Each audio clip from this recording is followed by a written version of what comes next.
Retomando diagnóstico de dengue, entonces tenemos caso probable, ya lo habíamos comentado al final del video anterior. Nuevamente seguimos con caso probable de dengue con signos de alarma. Y es importante tener en cuenta los signos de alarma que ya habíamos comentado: dolor abdominal intenso y continuo, vómitos persistentes, diarrea, compromiso del estado de conciencia dado por somnolencia y o irritabilidad, hipotensión postural, que es aquella que se presenta cuando el paciente, de estar en posición acostado o sedente, se pone de pie y hace hipotensión. Hepatomegalia dolorosa mayor a 2 centímetros, disminución de la diuresis, oliguria, caída de la temperatura, que es lo que ya sabemos que ocurre en el periodo del choque, hemorragias en mucosas con caída abrupta de plaquetas asociada a hemoconcentración. El dengue grave es aquel en el que hay extravasación severa del plasma, lo cual puede llevar a síndrome de choque por dengue, con un acúmulo de líquidos a nivel extravascular con compromiso respiratorio por edema pulmonar.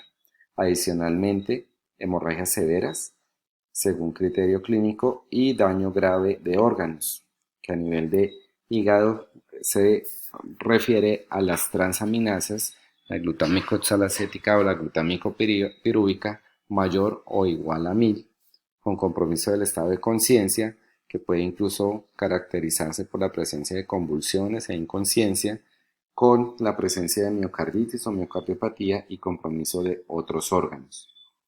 El caso confirmado de dengue es aquel caso probable de dengue grave o de mortalidad por dengue que se confirma por alguno de los criterios de laboratorio para el diagnóstico, ya desde el punto de vista serológico con una inmunoglobulina M específica para dengue o con pruebas virológicas como el aislamiento viral o la reacción en cadena de polimerasa en tiempo real.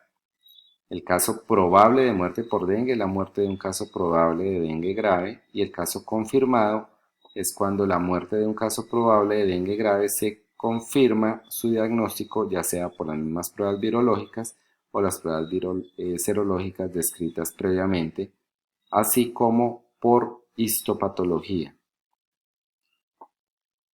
Todo caso probable que fallece con diagnóstico clínico de dengue grave sin muestra adecuada de tejido y de suero para realizar pruebas virológicas será considerado por el nivel nacional como caso compatible de muerte por dengue y representa una falla del sistema de vigilancia. Muy importante que todas esas enfermedades que son de transmisión de notificación obligatoria, enfermedades transmisibles de notificación obligatoria, hay que ser muy juiciosos con la notificación de cada uno de los casos. Para el manejo, se ha descrito así como un semáforo en grupo A o de manejo ambulatorio, que sería del color verde, paciente que no tiene ningún criterio de riesgo, que se puede mantener en casa. En el grupo B está aquel paciente que requiere manejo hospitalario porque pertenece a un grupo de riesgo o que tiene signos de alarma. Grupos de riesgo son todos los menores de 5 años y los adultos mayores. En el grupo C, el manejo del choque es básicamente el que se da cuando el paciente ingresa en estado de choque a una entidad de salud por su servicio de urgencias. Entonces, como en resumen, puntos claves en dengue: el periodo de incubación va de 3 a 14 días con un promedio de 7. El síndrome predominante es el hemorrágico. Las características diferenciales son choque, hemorragia después del día 5. Las pruebas serológicas diagnósticas está el IgM para dengue, que aparece después del día 6. Y es muy importante también recalcar acá que no está escrito la presencia de antígeno NS1, que es uno de los marcadores tempranos para el diagnóstico del dengue. Uno puede hacer diagnóstico de dengue en un periodo menor a 5 días con solamente la detección del antígeno NS1 positivo. Ya recordamos cómo la IgM se demora en ser positiva más o menos entre 48 y 72 horas después del inicio del cuadro febril y puede que incluso no sobrepase el umbral de referencia para considerarlo positivo en estos 3 a 5 días primeros. Por eso se habla de dengue positivo por IgM después del día 6. El tratamiento del dengue ya mencionamos que es sintomático, requiere reanimación hídrica y se debe hacer una notificación obligatoria una vez confirmado e inmediata si se sospecha mortalidad. Seguimos con fiebre amarilla, que es una arbovirosis transmitida también por hemagogus como el Aedes albopictus y el Aedes aegypti, cuya distribución en el país ya conocemos. También es un flavivirus, un ARN de alta morbimortalidad que causa un síndrome icterohemorrágico con un periodo de incubación más corto que tiene el dengue.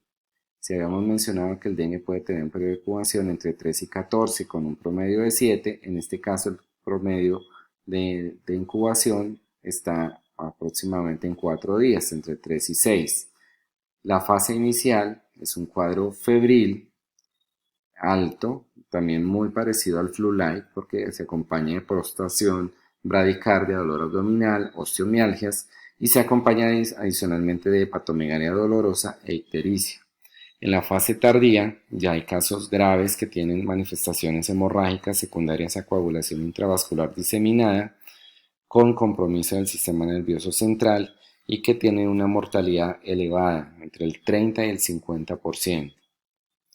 La enfermedad de la fiebre amarilla es endémica en 27 países de África y en 13 países de la región de las Américas.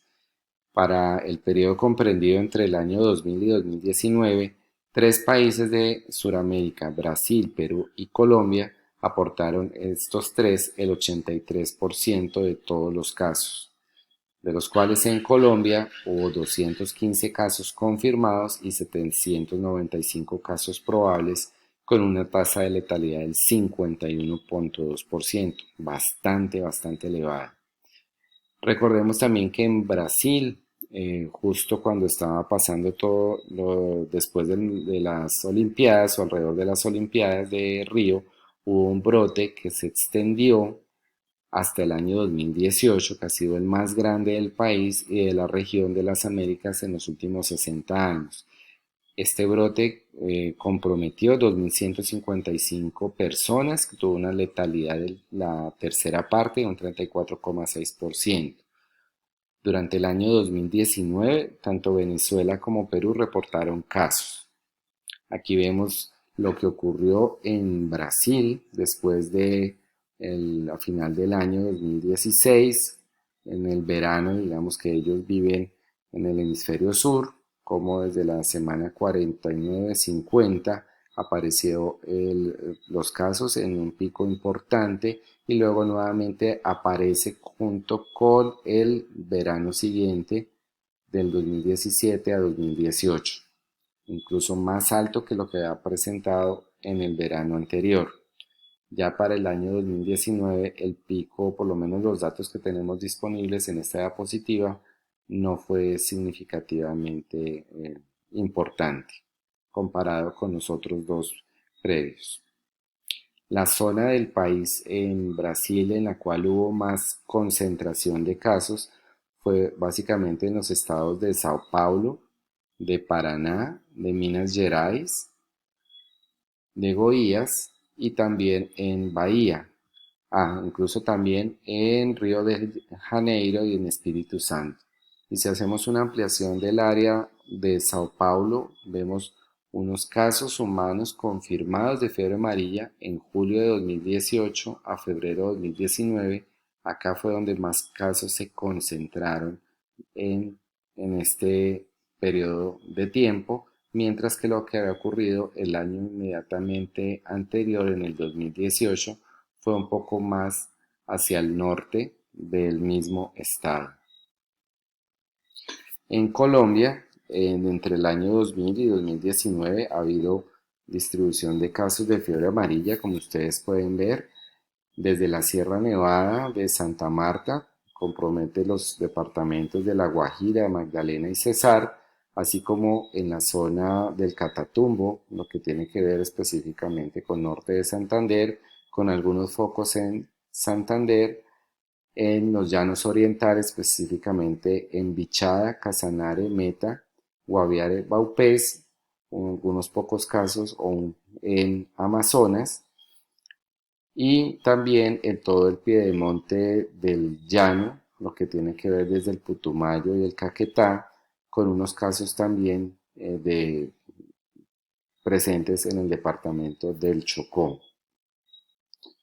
El diagnóstico se realiza mediante la toma de inmunoglobulina M a la semana del inicio de los síntomas. Hay que tener claridad que la inmunoglobulina G no sirve para el diagnóstico en fase aguda y esto aplica básicamente para todas las enfermedades infecciosas.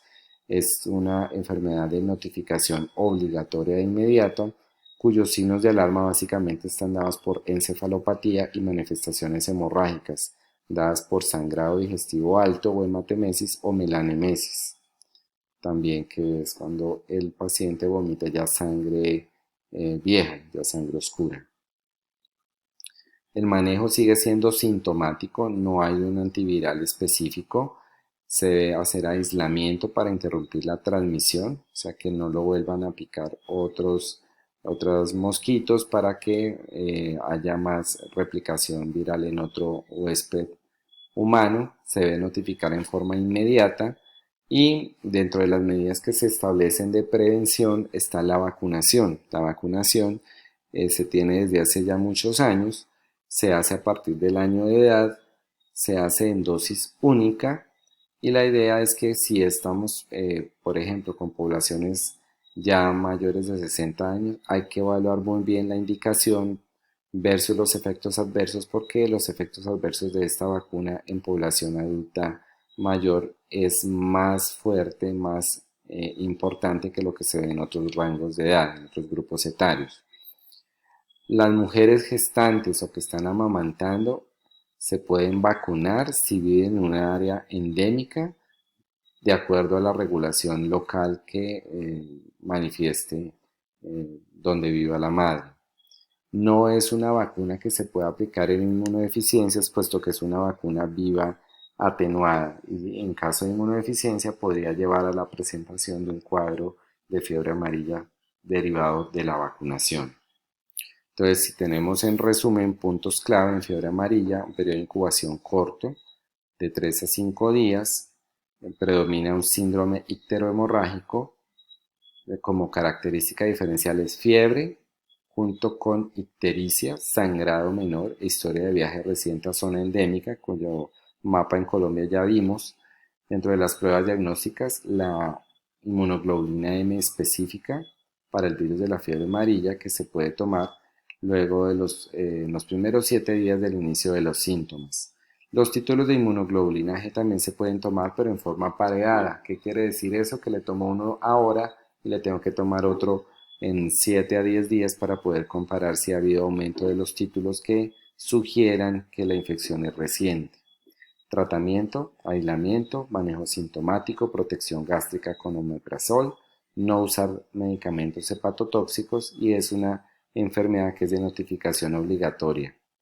Una vez esta haya sido confirmada e inmediata si se trata de un brote o si hay mortalidad asociada.